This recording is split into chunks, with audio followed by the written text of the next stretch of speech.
This is Newsroom. Hello and welcome from Johannesburg here in South Africa. I'm Eben Jansen. The show live, broadcast from our studios here in Auckland Park. We're also streaming live on YouTube right now, where the whole show is always available on our YouTube channel on demand. Now today we continue the Dagga debate as more parties enter the fray, following our video that went viral in recent weeks. The Ebola disease continues to spread, with the death toll rising significantly once again. And we get an update from the Farlam Commission, where Ria Piecha is expected to make an appearance, and we'll close by looking at the wonderful parks we have here in South Africa. But first, let's get a news update from Katrine Milan.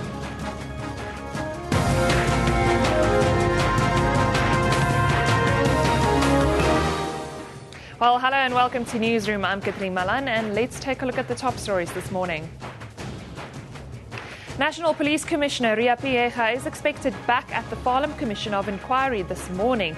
During her last appearance last year, Piecha was thoroughly grilled about the police's role during the August 2012 strike at Lonmin's platinum mine in Marikana.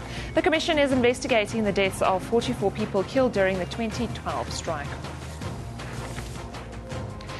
Police are offering a reward of 200,000 rand for information that will lead to the arrest and successful prosecution of suspects involved in the recent spate of shopping mall robberies.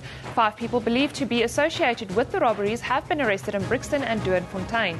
Police have called on communities to come forward with any information that might lead to more arrests. Then moving to international headlines, Liberia is facing a serious threat to its national existence as the deadly Ebola virus spreads like wildfire. That's the word from Liberia's Defence Minister Brownie Samukai, who told the UN Security Council that the international response to the crisis was less than robust. The World Health Organization says 2,296 people have died, half of them within the past 3 weeks. 20 Nigerian police officers are still missing 3 weeks after Boko Haram fighters attacked a training academy outside the remote northeastern town of Gozwa. Boko Haram Islamists attacked the police academy 2 weeks after they seized the town and declared it part of the Islamic State they are seeking to establish in the northern Nigeria. Boko Haram is blamed for more than 10,000 deaths since 2009 and has repeatedly targeted the police and military.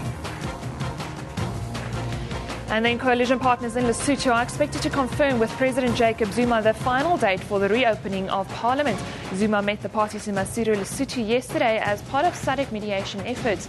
The main issue under discussion also includes the changing of command in the Lesotho Defence Force. Last week in Pretoria, the leaders agreed to open Parliament on the 19th of September, but the Prime Minister has said that the security situation does not allow for this to happen. We can't give the details right now. But there will be further consultation among parties and then conclude and then announce. Remember, all these top stories are available on our Newsroom Facebook page. You can also follow us on Twitter at SABC Newsroom. Eben, over to you.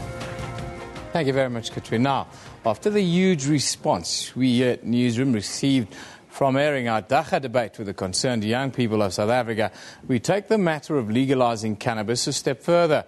Today we are joined in Durban by Andre du Plessis from the South African Cannabis Working Group, the group who created the cannabis position paper that the late IFP MP Mario Oriani Ambrosini handed to Parliament. And then in Pretoria we're joined by Peter Yuko, spokesperson of the Central Drug Authority, who has also seen the position paper. They talk to us today about their views on making the drug available in South Africa. Very good morning, gentlemen. Thank you for making the time to join us. Morning, Ewan. Morning, Peter. Hi, Andre. If I can start in Durban with Andre. Andre, you worked on this position paper. Just tell us exactly what the paper is suggesting and then how it is suggesting cannabis be legalized in South Africa. Well, Evan, the position paper was something that we put together because the South African government had mandated the Central Drug Authority to create a position paper in 2004. That wasn't forthcoming for various reasons, and then again in 2010, Parliament mandated the Central Drug Authority to produce a cannabis position paper. That still hadn't been done by 2013, and we took it upon ourselves to do as much research as we could to find the stories regarding cannabis in South Africa and lay out cannabis as we could research and find, and just put it into a position paper so that we could take this discussion forward.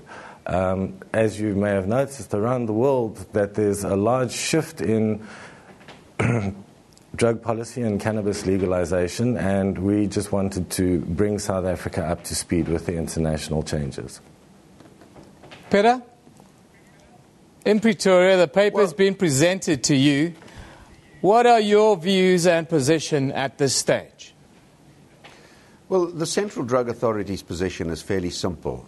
The fact is that cannabis use is dangerous. It's a dangerous drug, and there are definitely dangerous health implications. Those implications go further than just the patient. They spread into the community. Very often people under the influence of cannabis commit crimes because they develop what you might call Dutch courage. But the Central Drug Authority has to make its decisions and its recommendations to ministers and to Parliament based on evidence. We need facts. And at the moment we're designing some research documentation and trying to raise the funding to do the research so that we can gather our own evidence. That is not setting aside any evidence which Andre and his group has presented or which might be internationally available. But we'll look at the facts, we'll look at the evidence, we'll look at the health implications, we'll look at the mental dangers of cannabis and make some decisions in that regard and make recommendations to Parliament. It's a slow process, but it's a process that deals with a dangerous drug and has to be considered carefully.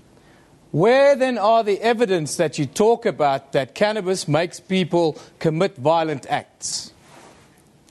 Well, there are often reports of people... That's antisocial behavior generalization.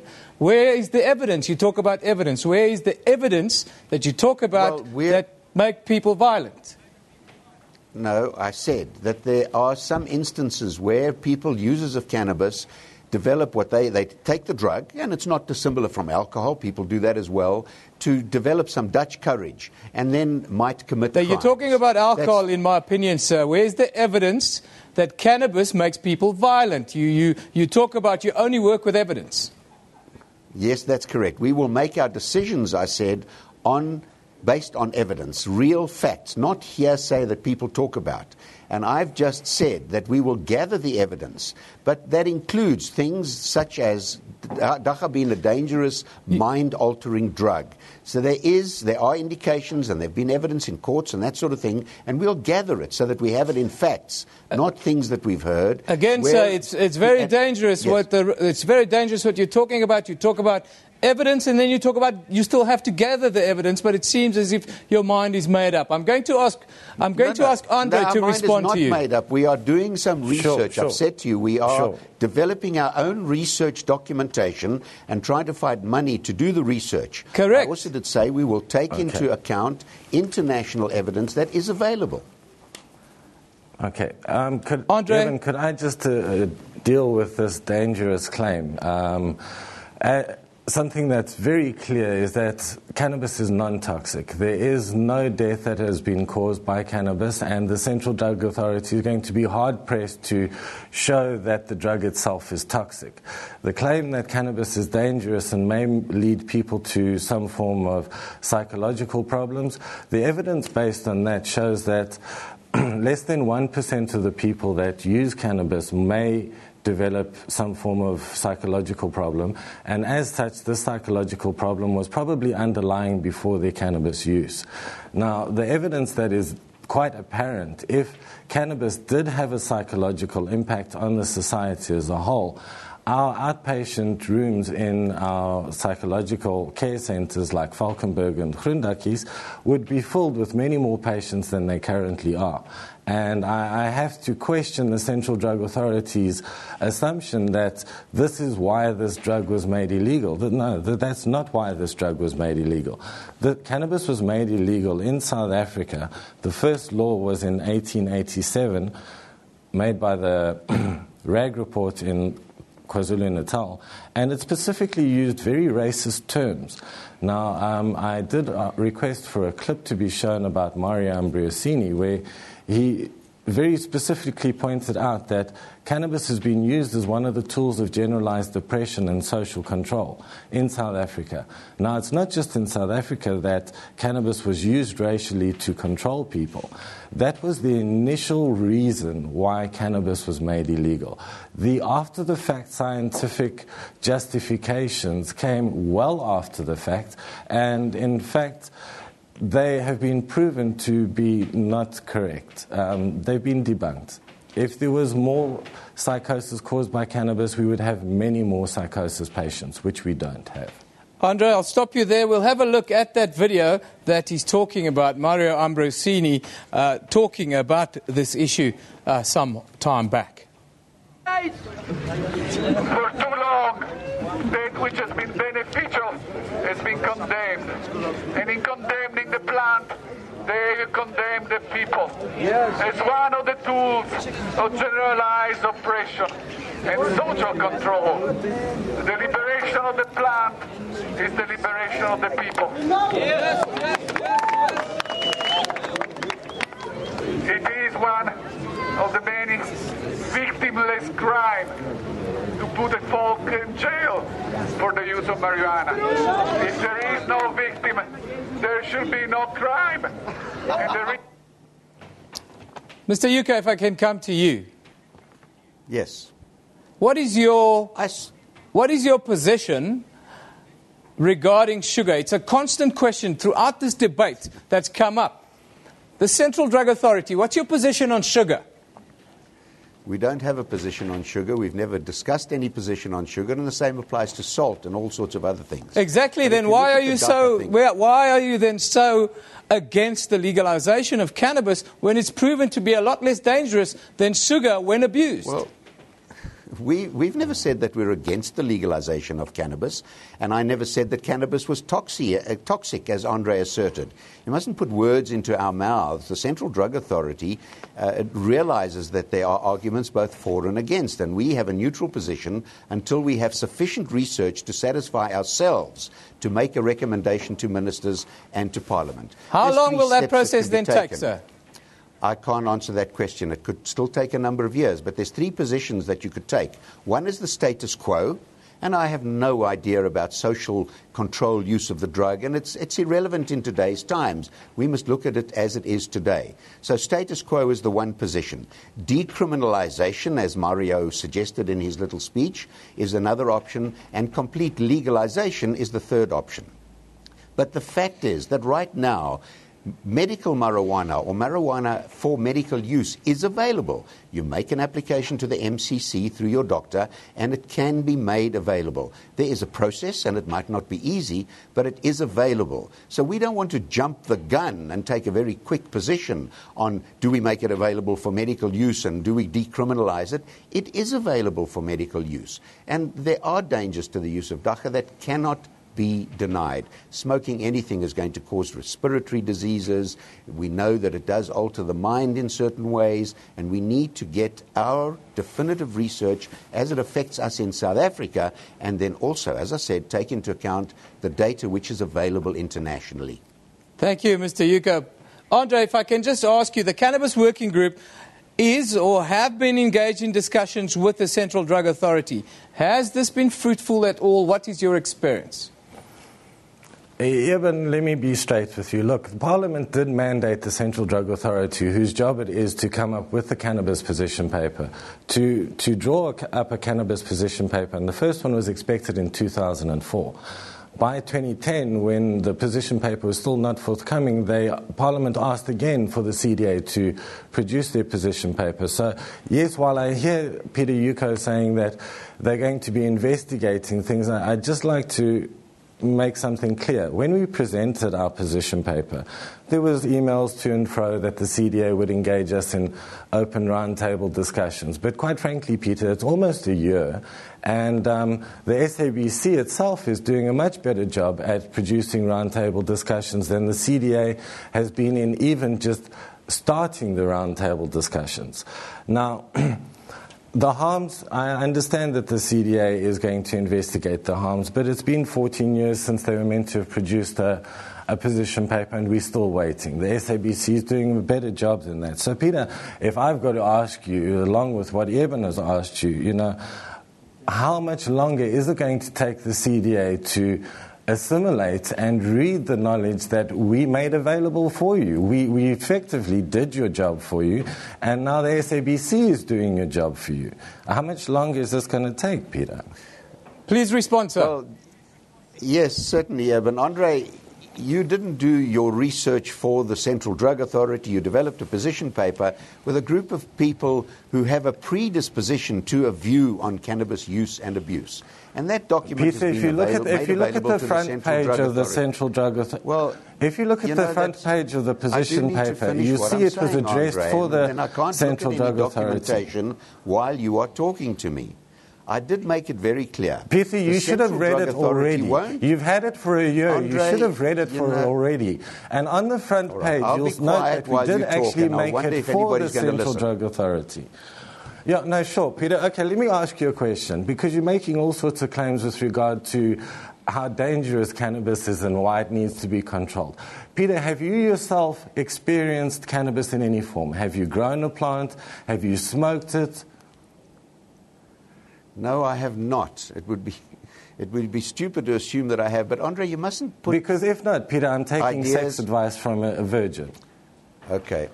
You know that I don't have to use or experience cannabis in order to know what the dangers might be. There is research available, and I'll repeat.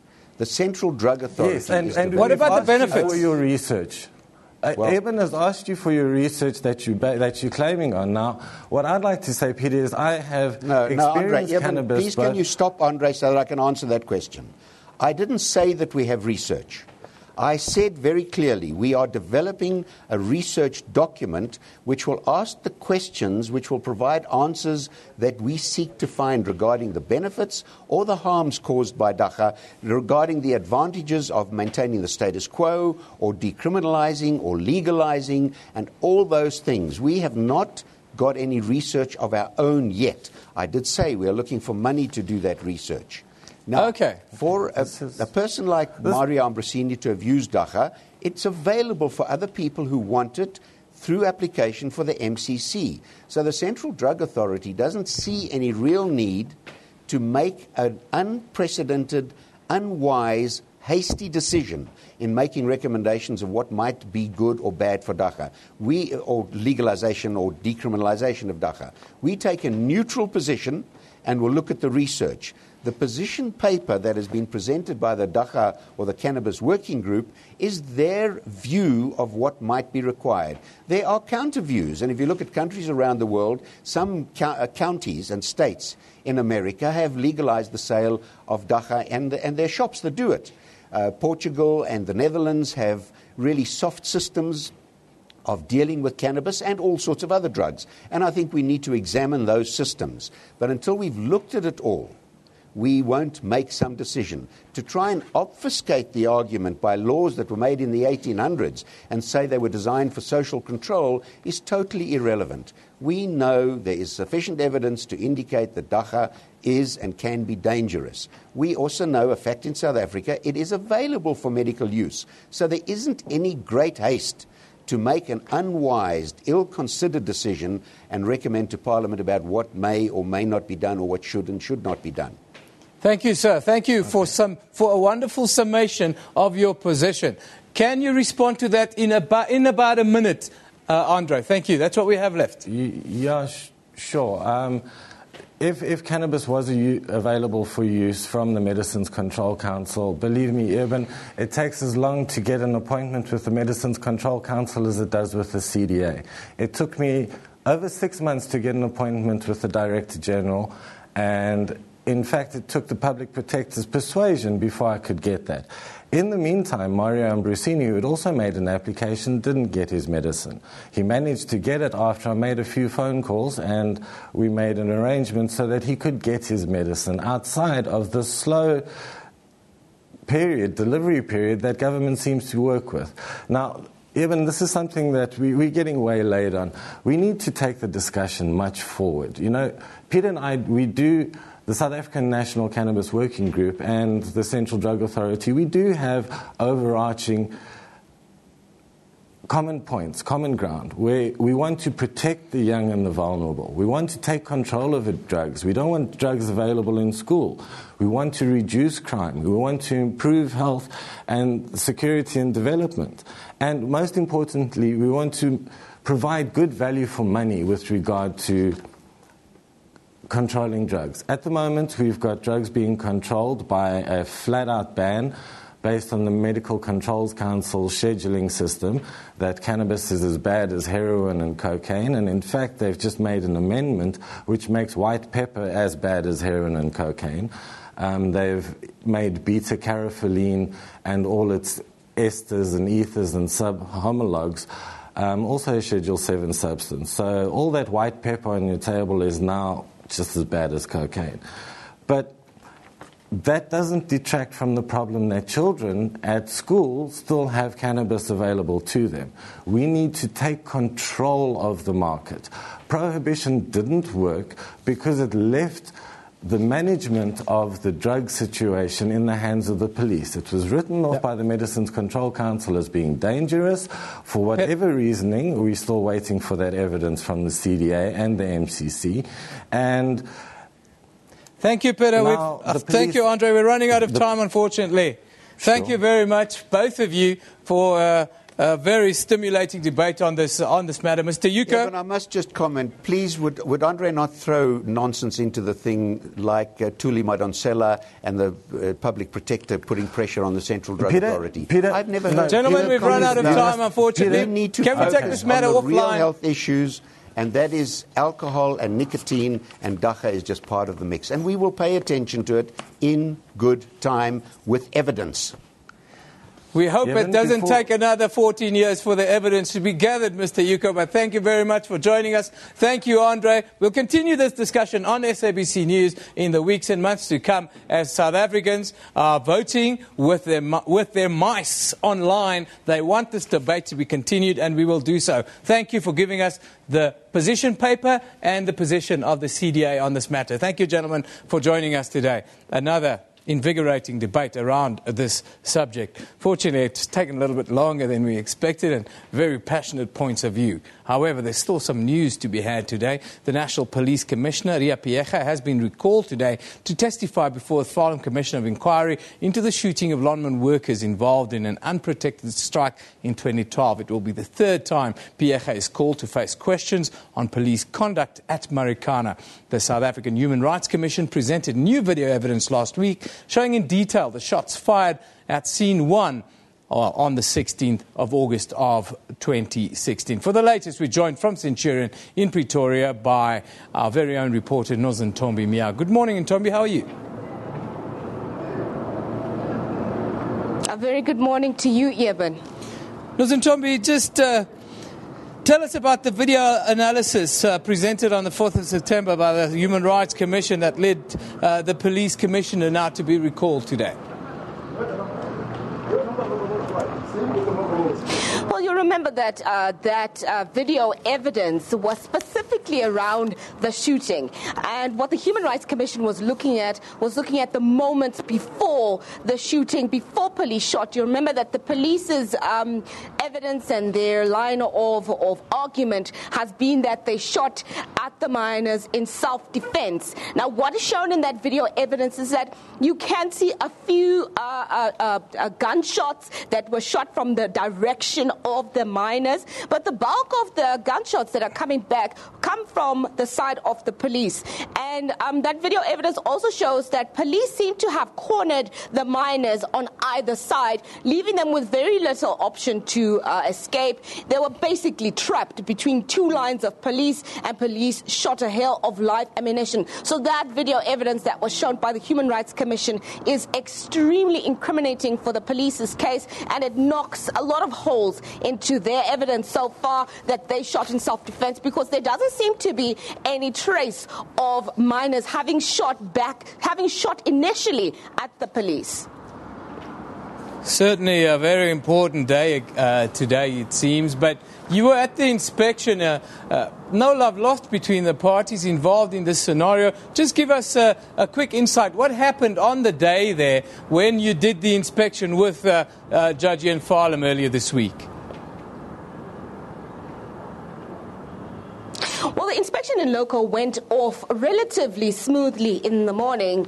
True to Marikana Commissioner style, things got off at a relatively slow pace with quite a number of breaks that were taken in between. And it seemed really as though the fight or the argument was sparked by a really random situation.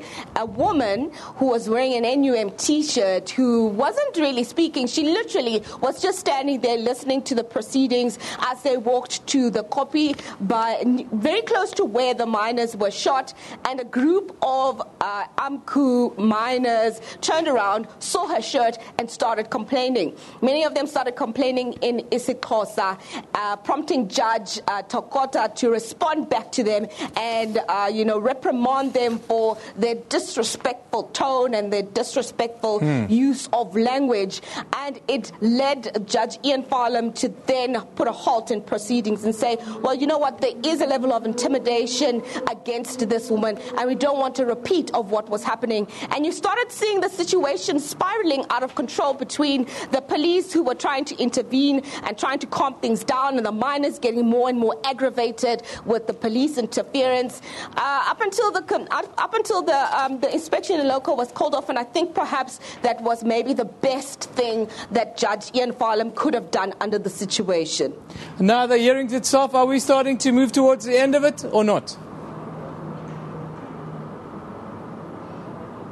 Well, we certainly hope that we're moving towards a conclusion of the hearings, but with the delay in the inspection in loco and the uncertainty around how long National Police Commissioner Ria Piaga is expected on the stand, it does leave things a little bit uncertain at the moment, because the Commission has to finish their work in the next 2 weeks, and they still have about 5 more witnesses that they need to call, and it really does seem at the moment as though they won't be able to get through all 5 witnesses and before they get the opportunity to do the final closing arguments. Thank you very much for that contribution today. Nozen Tombi Mia coming to you live from Centurion outside Pretoria, the capital of South Africa, where, of course, the hearings will continue today. That's the Farlam Commission, of course. Now let's take a look at what's on social media. What are you talking about? What are you passionate about?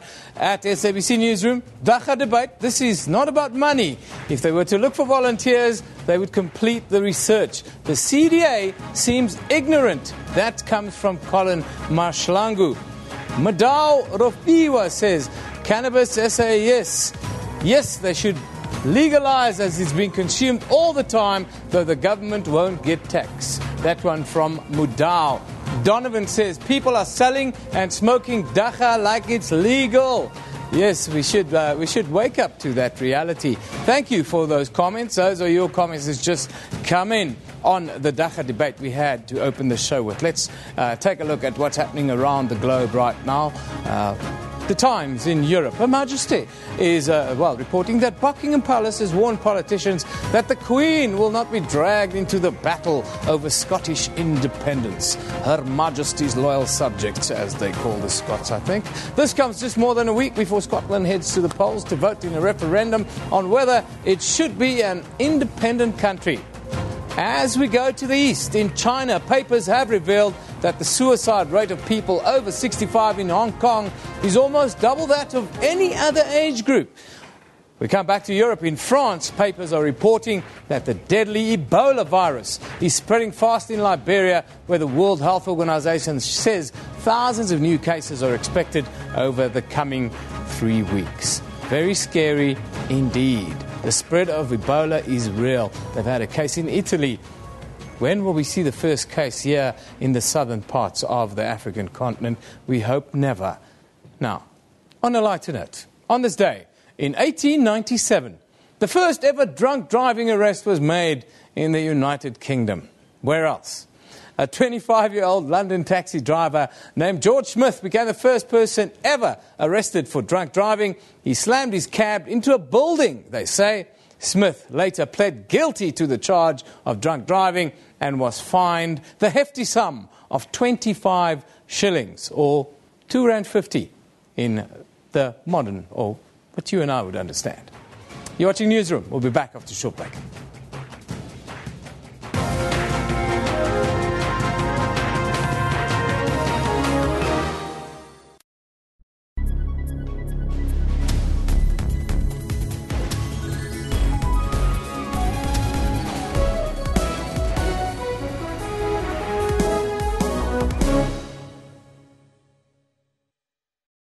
I once saw a flower blossom through 27 prison bars of yesterday's unjust flames. I felt an old woman's anticipation for the country's first open elections. And I heard the loud celebrations of that flower's historic inauguration. I was there when Unity sang of how the Springbok never held anything back. And we saw a first-time band of 11 men, Chibobo possibility throughout the land. At the foot of Africa, time remembers how truth can reconcile a people. We carved our name into space, and on the world stage, our art stood united. When we blow that vuvuzela, the whole world goes into a trance.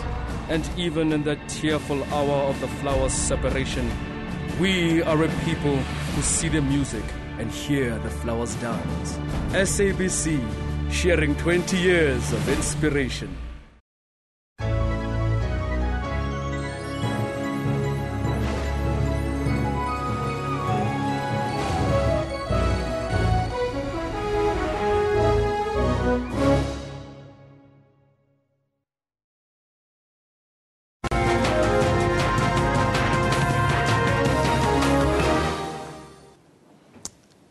Welcome back. You're watching Newsroom. It's one of the top stories this morning. The World Health Organization announcement that since the start of the Ebola epidemic, 2,296 people have now died. Half of them within the past 3 weeks, and it's expected to get even worse in the weeks and months to come. The epidemic has swept through Guinea, Sierra Leone, Liberia, and is making inroads in Nigeria. It's also spread to Senegal now. The WHO believes it will take 6 to 9 months to contain and may infect up to 20,000 people. Why, if this disease is not airborne, is it spreading so fast and so vastly? Today we are joined by Dr. Willie Sealing, an expert in the field of infectious diseases and also a member of Doctors for Life International. Good morning, Dr. Sealing. Thank you for joining us this morning. Why is Ebola spreading so fast and so widely if it is not an airborne disease?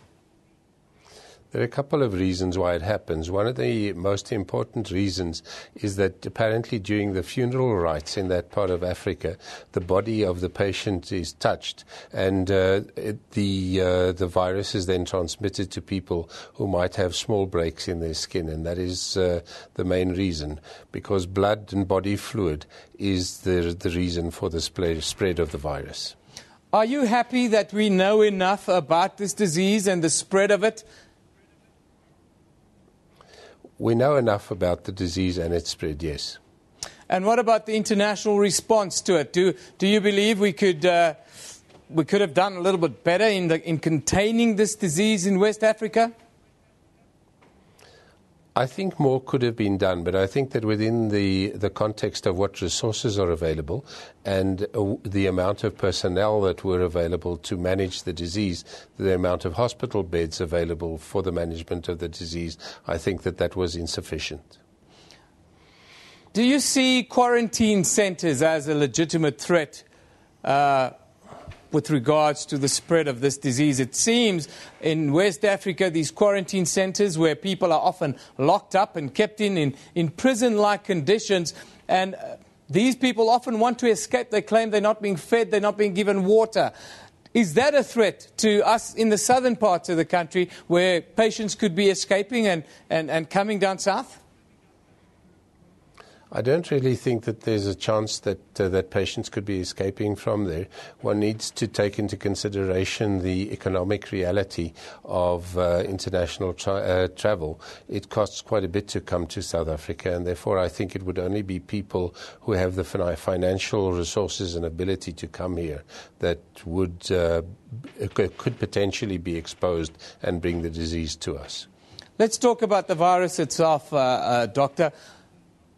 There's a lot of theories as to where this virus comes from. Some people say it comes from bats. Others say it's because of the eating of bushmeat and the like. What do you say? Where does the virus come from? There are 5 different strains of this virus that are available. 2 of them are contained in animals, can infect humans but do not cause disease.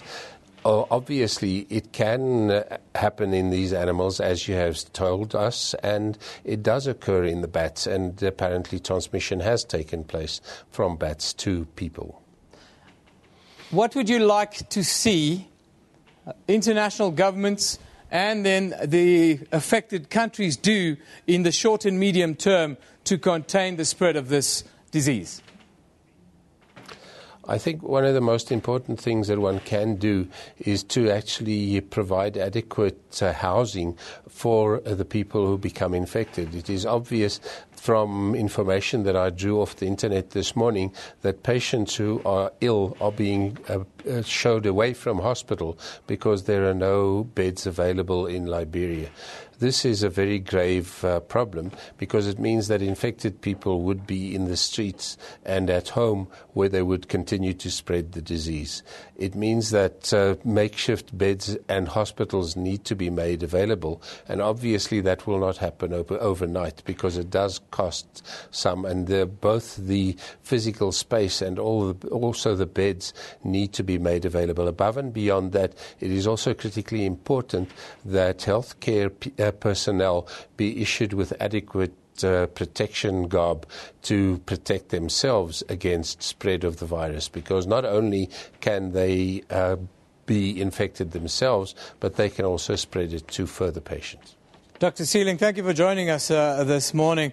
Wonderful insight into and some new information as to how the disease is spreading, and funeral rites. I didn't know that about funeral rites in West Africa. Could be one of the causes why the disease is spreading so fast. That was Dr. Willie Sealing, who's an expert in the field of infectious diseases and also a member of Doctors for Life. Let's take a quick look at what's happening on social media. Of course, Oscar Pistorius is back in the news. Tanya, tomorrow, wonder what Oscar Pistorius is doing on potentially his last day of freedom. Tanya Hool asks that question. Ashmore Makoro says, question is, are concerned families ready for Thursday? Oscar trial. Yes, tomorrow is D-Day. It's the day where we will all know. Usitle says, say it, I shot and killed Reaver. Nell's famous words, hashtag Oscar Pistorius. That's from Usitle. Sanity Cheek says, the trouble with the laws these days is that criminals know their rights better than their wrongs. Unknown. Justice for Reaver, hashtag Oscar Pistorius, says Sanity Cheek. Now let's take a look at what's on our Facebook page. Today, you will see there that Deputy Defence Minister Kebi Mapachwe says he will lay an official complaint with the press ombudsman against the newspaper, as well as the journalist who he claims misquoted him. This follows a report in the Star newspaper stating that he referred to Public Protector Thuli Madonsela as a CIA spy. You'll also see there that charges have been laid against Lonmin miners who intimidated an MUN representative earlier this week in the Northwest Province, and that President Jacob Zuma has given Lesotho coalition leaders 2 days to agree upon a date to open Parliament. You can find all those stories and a whole lot more on our Newsroom Facebook page.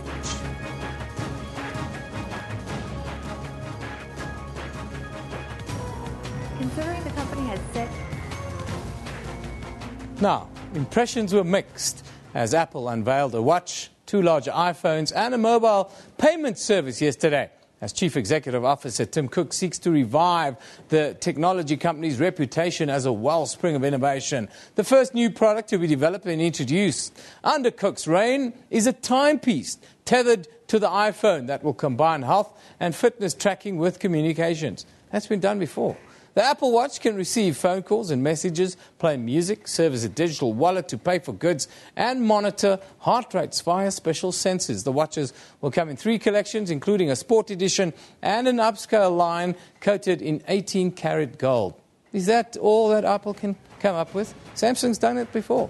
You're watching Newsroom. We'll be back after a short break.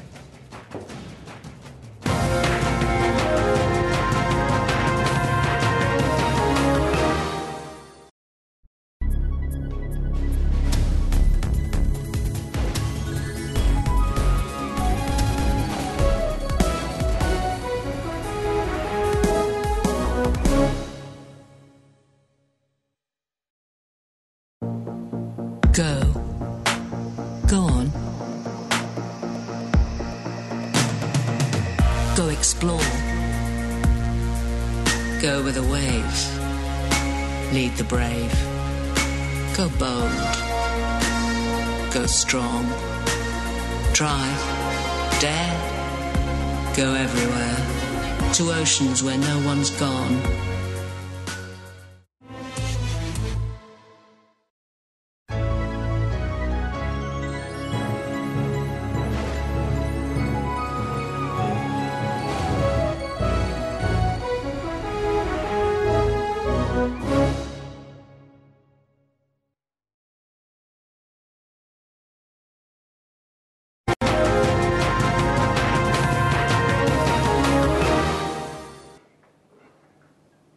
Well, welcome back. You're watching Newsroom. Let's cross over to Eben. All right. Well, the annual South African Talent Championships are soon to take place in Johannesburg. The event is designed to provide youngsters with an opportunity to perform in 5 fields to develop their musical and artistic talents. It also focuses on educating young people on how to make a career out of the entertainment industry.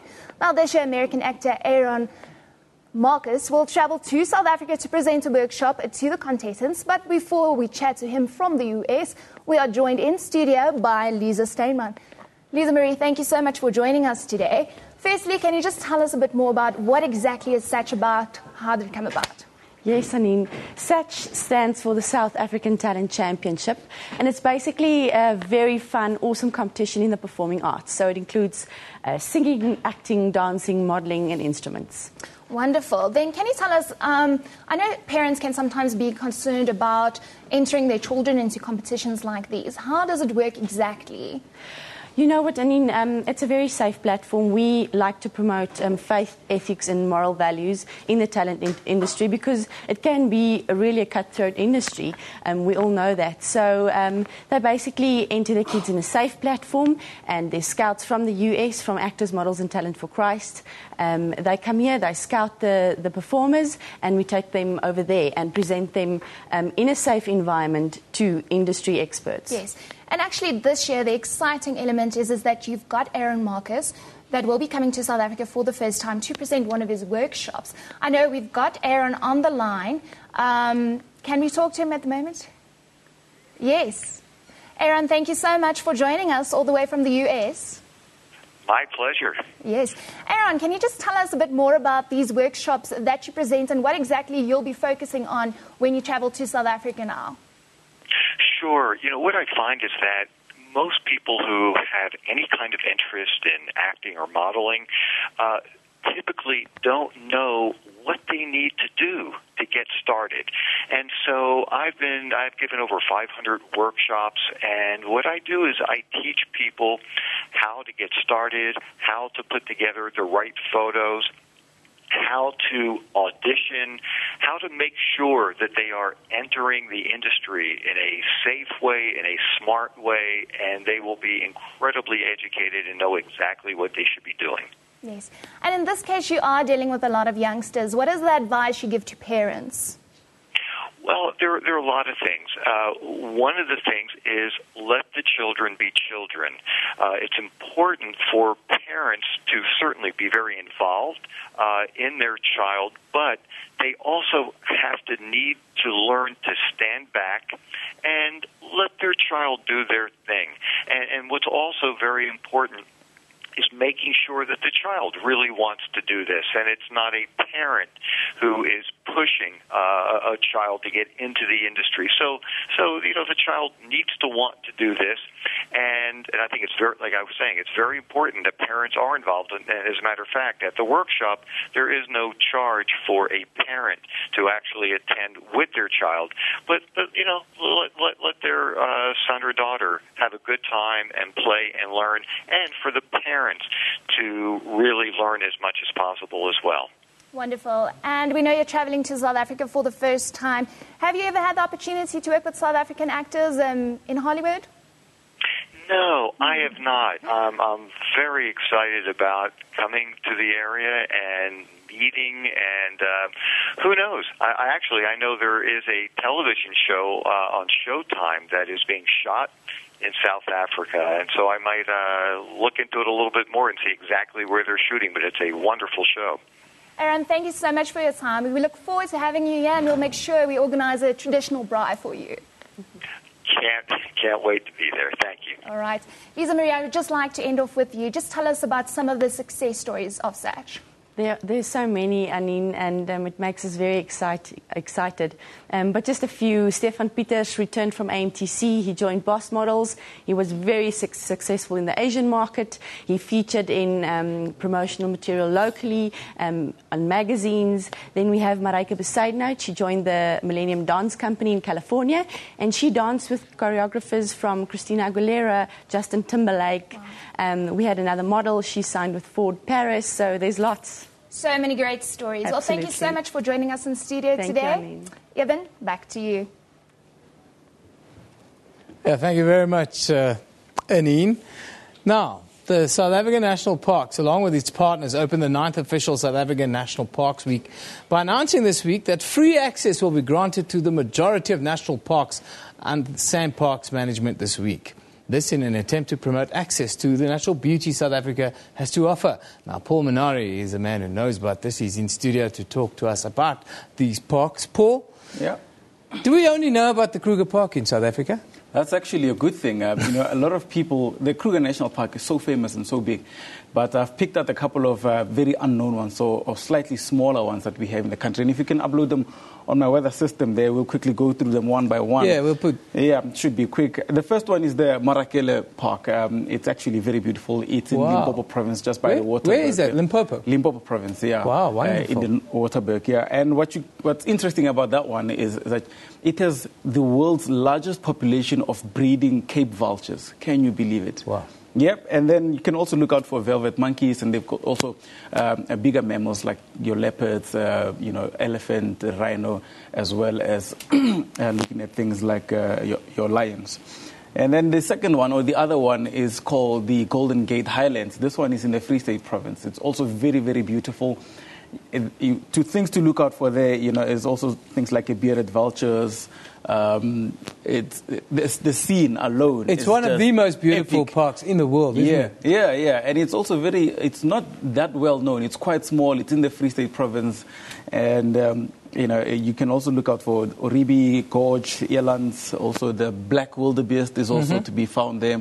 And this is some of the things that you can get up to when you're there because of the nice hills and the slopey regions. Another one is called the Bontebok National Park.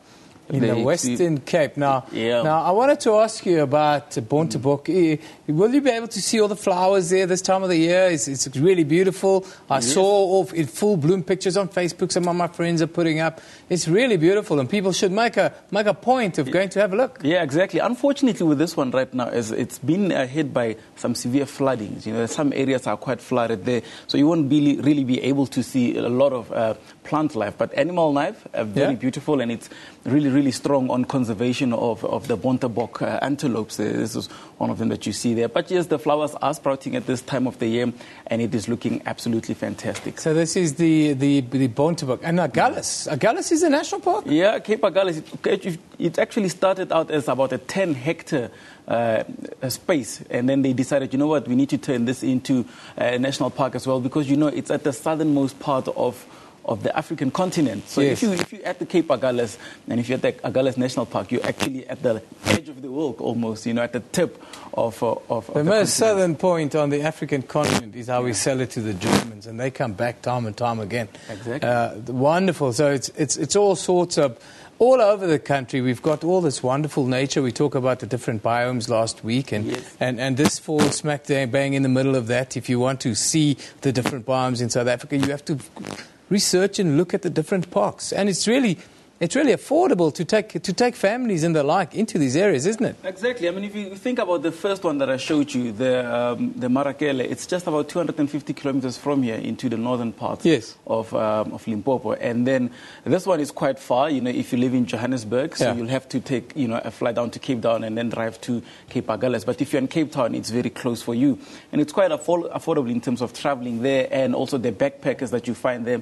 If you look at some of the bed and breakfasts that you can get. And a lot of these parks also allow for a bring and braai, so you can actually go have a picnic and braai.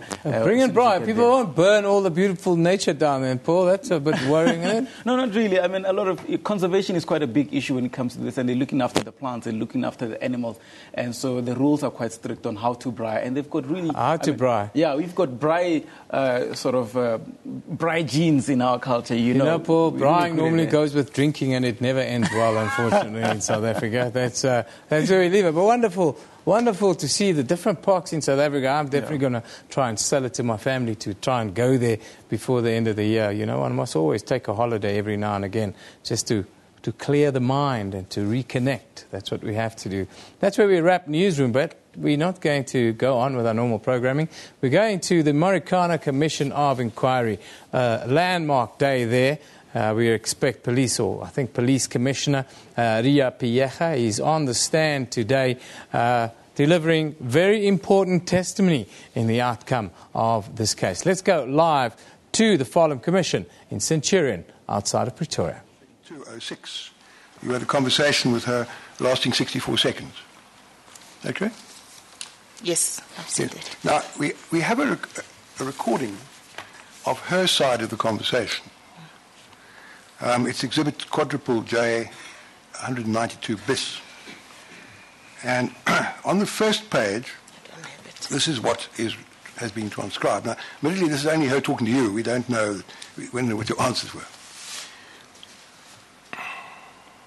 Must I read it on the screen? We have it on the screen. It starts actually at 3 lines from the foot of the page. Could we have a little further down, further down. Just after the yes, okay, just the bottom of the screen at the moment is yes, okay, just below that. Interruption by a telephone call. This is now General Mbombo, or Provincial Commissioner Mbombo talking. Yes, General, I'm still well, General. I was just going to call you and give you a rundown feedback. But can you give me an hour, General? Because we are moving in. And maybe after an hour I can give you a feedback in terms of what will have transpired. No, it's still quiet. But we just got information just now. They are once again mobilizing in another side whilst in that mountain. I was there. There are about 800 to 1,000 that are there. So we're thinking, whilst they're at that number, we can maybe circle them around. But they're once again mobilizing on the other side, they say the western side. So we just wanted to observe, but I'll come back to you in an hour's time. All right, thanks, bye. You remember that conversation? Could have been one of the feedback conversations, yes. Mm-hmm. And did she come back to you? I do not recall, Chair.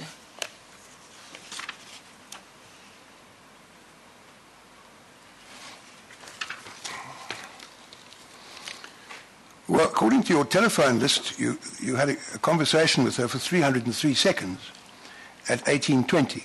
It's near the top of the second page.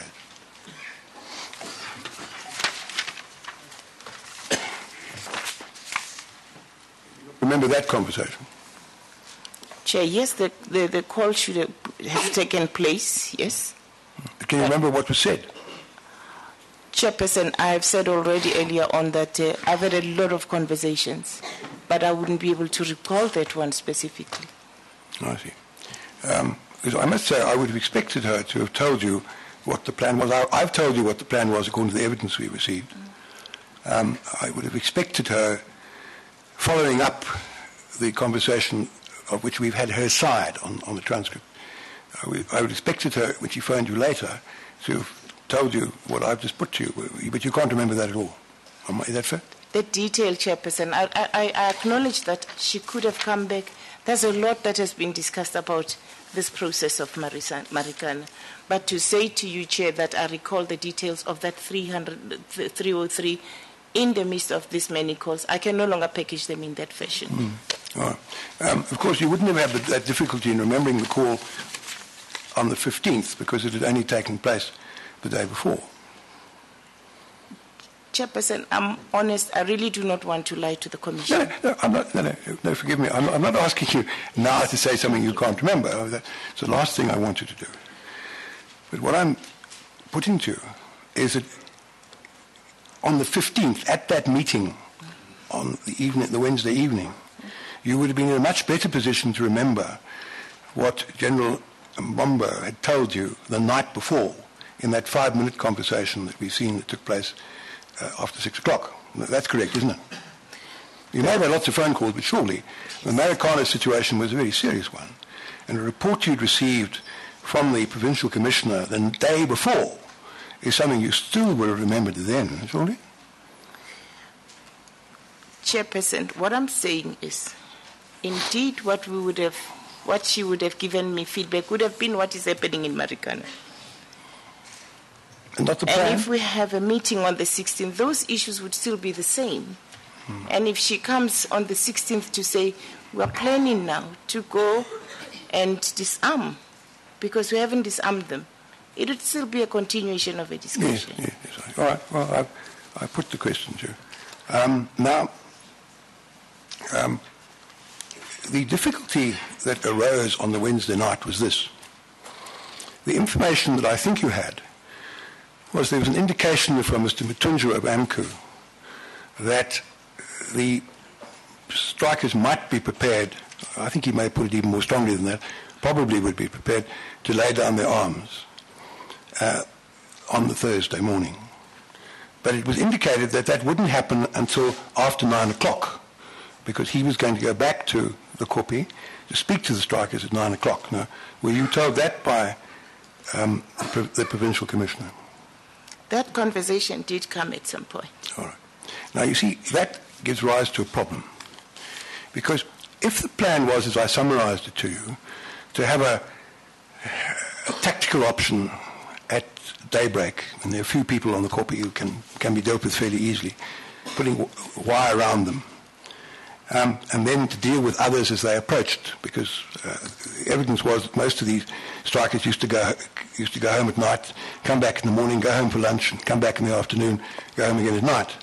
So if you go early in the morning, put a wire around the Kopi, deal with the few people who are there, and then deal with the others as they come, that, as I've said, is a relatively risk-free way of proceeding.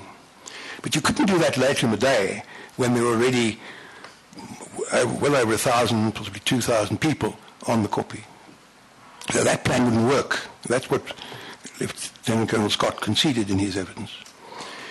Now, if you could only know on Thursday, at some stage after 9 o'clock, whether they were going to lay down their arms or whether you'd have to go to the tactical option, that plan could not be implemented on the Thursday. Did you know that? I don't know that, Chairperson. You did not know that? Me. You did not know that? No. Right. So I must tell you that I would have expected the Provincial Commissioner to have conveyed that to you and your colleagues who were at that meeting, but you say she failed to do so.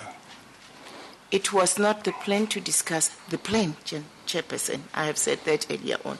The meeting did not discuss the plan. It wasn't the forum for it. Yeah, but what the meeting did do, according to the minutes, was it endorsed her proposal to move to the tactical option the next day.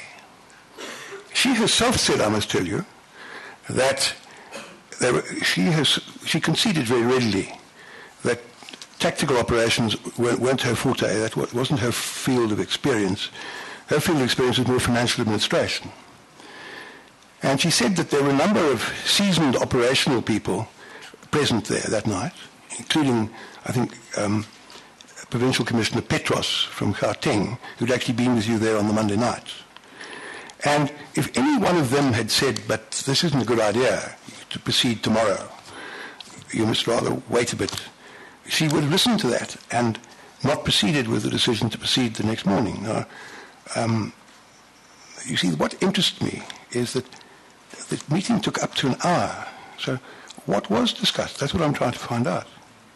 It's very important for us to know why the decision was taken to proceed on the Thursday morning, why that bore the approval, as it apparently did, because it was endorsed, by those present at that meeting. We've tried to ascertain whether a tape is available of what was said. The proceedings are normally taped, but we run into a brick wall as far as that's concerned. I won't debate that with you. But it's important for us to find out what exactly was said. Now, you say, one thing you can say is she didn't mention the problems that I summarised to you. That's correct, is it? Yes. Right. Now, and I've already told you I thought she would be under duty to have done that, but she didn't do that. Did she at any stage mention the possibility of postponing the operation till the Friday morning, when they could have possibly acted in this relatively risk-free way at daybreak? Was that mentioned by her at all? I do not recall that, Chair. I don't remember that. So you can't remember whether she mentioned the possibility of postponing the operation till sunrise on the Friday, all right? Now, what I'd like to know is I'd like to know what everybody who was there said, so far as you can remember it. It was a very important meeting, the kind of meeting I would imagine you would have thought about again after the catastrophe the next day. What did you say during the discussions? Chairperson, as I've said, we had a briefing about the situation. Questions were asked. We discussed the resourcing, and that was the purpose of the meeting. And then we endorsed her plan to do whatever. And in each of the circumstances, really, she has people that are operational citizens, as she said, who would have done the plan in the province, in the Ajok, and all those things. So I think the background of the backdrop of that meeting was that if there are any specific plans to be done, she would have done that with her people. We did not discuss the plan. Did any of the generals who were there, who were experienced in operations, inquire how the disarming was to be effected? As I say, Chairperson, we had people from operations, and the question of disarming and whatever, it's a known process. And when somebody says we're going to encircle, disarm, it's a known process. Any police person would know what to do in terms of their own prescripts and protocol. Well, I don't remember us, really going into details around those type of aspects. Well, details is one thing, but I must tell you that I would have expected that experienced policemen to have inquired about this particular operation. This isn't just a simple disarming operation. Here were 3,000 people. There's a debate as to how many of them had dangerous weapons, but at least 400 of them had dangerous weapons. As your meeting was taking place, General Mpembe was saying to Mr. Sekwana of NUM that it would be a very dangerous thing to try to disarm, as he put it, to disarm a man with an axe if you're armed with a rifle.